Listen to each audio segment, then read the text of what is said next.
जय हिंद जय भारत। ये देखिए आपके भीष्म साहनी द्वारा लिखी गई ये कहानी है। कहानी का नाम है खून का रिश्ता। तो ये देखिए कहानी का सारांश है। आप इसको कैसे अपने एग्जाम में लिखेंगे वो लोग आप लोग नोट कर लीजिए। मैं इसको पढ़ता जा रहा हूँ, आप लोग सुनेंगे तो आपको आसानी से याद हो जाएगा।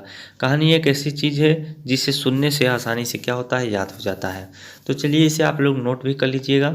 पहला पॉइंट इसमें लिखेंगे बाबूजी एवं वीर जी में वैचारिक मतभेद। तो इसमें आपको क्या लिखना है, आधुनिक दृष्टिकोण वाला वीर जी क्या है, एमए पास नवयुवक है जो सगाई ब्याह आदि अवसरों पर धन की बर्बादी एवं किसी भी प्रकार के आडंबर का क्या है, विरोधी है।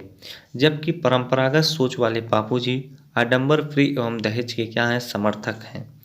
वीर जी अपनी सगाई में किसी तरह का आबंडर एवं दिखावा पसंद नहीं करता है, इसलिए वह सादा रुपए में सगाई करने तथा सगाई में केवल बाबूजी के जाने के पक्ष में है, जबकि बाबूजी अपनी धनी संबंधियों को सगाई में ले जाने के पक्ष में हैं। वीर जी बाबूजी की बात का विरोध करते हैं और अपनी बात पर क्या रहते हैं, अडिग रहते हैं। दूसरा पॉइंट इसमें आप लिखेंगे चाचा मंगल सेन का तय हुआ जाना। जब बाबूजी ने अपनी पगड़ी खोलकर अपने सफ़ेद बालों की दुहाई देते हुए कुछ लोगों को साथ ले जाने की बात कही, तो वीर जी अपने चाचा मंगल सेन को बाबूजी के साथ जाने के लिए कहता है। मंगल सेन बाबूजी का चचेरा भाई है जो फौज से रिटायर होने के बाद बाबूजी के साथ ही रहता है और घर का काम करता है। गरीब मंगल सेन को बाबूजी बात पर अपमानित करते हैं तथा उसे उचित सम्मान नहीं देते, जो वीर जी को क्या लगता है, बुरा लगता है। मंगल सेन को विश्वास था कि वह सगाई में जरूर जाएगा और उसका विश्वास क्या हुआ, साकार हुआ। अगला पॉइंट इसी में आप लिखेंगे समधी जी द्वारा सगाई देना। बाबूजी और मंगल सेन तैयार होकर अपने होने वाले समधी के घर पहुंचे, जहां उन्हें उन दोनों की खूब आवभगत हुई।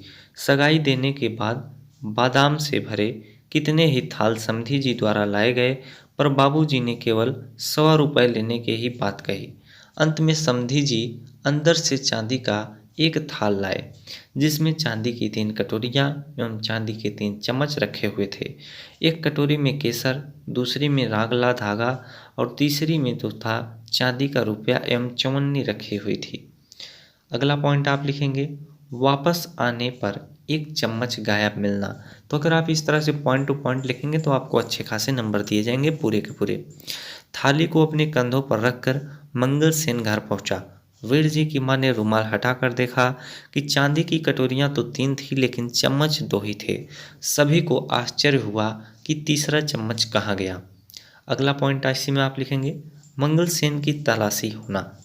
चांदी का 1 चम्मच गायब हो जाने पर सभी को गरीब मंगल सेन पर संदेह हुआ। मंगल सेन द्वारा बार बार इनकार करने के बावजूद आंगन में उसे खड़ा कर उसकी तलाशी ली गई, जो उसकी जेब में मैला रुमाल, राछियों की गल्ली, माचिस और छोटी सी पेंसिल के अलावा कुछ न मिला। तलाशी के लिए जाने से मंगल सेन अत्यंत अपमानित महसूस करने लगा। उसकी सांस फूलने लगी और वह खड़ा खड़ा गिर गया। घर के नौकर संदो ने उसे छज्जे पर लिटा दिया। अगला पॉइंट इसमें आप लिखेंगे गायब चम्मच का मिल जाना। ढोलक की आवाज़ सुनकर पड़ोस की महिलाएं घर में इकट्ठा होने लगी। तभी वीर जी का साला आकर कहता है कि चांदी का चम्मच मनोरमा को देकर चला गया। देखिए जो वीर जी का साला है वह चम्मच लेकर आया और वीर जी की बहन को क्या हुआ, देकर चला गया। दूसरी ओर सगाई में जाने संबंधी मुद्दे पर संतू ने मंगल सेन से शर्त लगाई थी, जिसे वह हार चुका था। देखिए वह शर्त लगाया था कि अगर मंगल सेन अगर आपको बाबूजी लेके जाएंगे तो आपको मैं 2 रुपया दूंगा। मंगल सेन था वह संतू से शर्त जीत चुका था, तो संतू क्या करता है, उसे दे देता है रुपया। रकम मंगल सेन को दे देगा। इसी बिंदु पर कहानी समाप्त हो जाती है, लेकिन खून का रिश्ता तार तार हो जाता है। मंगल सेन को यह समझ नहीं आता कि सगाई में उसका जाना उसके लिए सम्मान का सूचक था या अपमान का, क्योंकि सगाई में जाने के कारण ही उस पर चोरी का आरोप लगाया गया और अपमानित करके उसकी तलाशी ली गई। तो इस तरह से आपका ये कहानी पूरी तरह से समाप्त हुआ। जब अगर आप पॉइंट टू पॉइंट लिखेंगे तो आपको टीचर जो होगा बहुत ही अच्छे से पूरे के पूरे मार्क्स आपको दे देगा। आप लोग सभी जानते हैं कि यूपी बोर्ड में आपको पूरे के पूरे नंबर नहीं मिलते, आपको तौर तरीके सीखने होंगे तभी आपको पूरे नंबर दिए जाते हैं।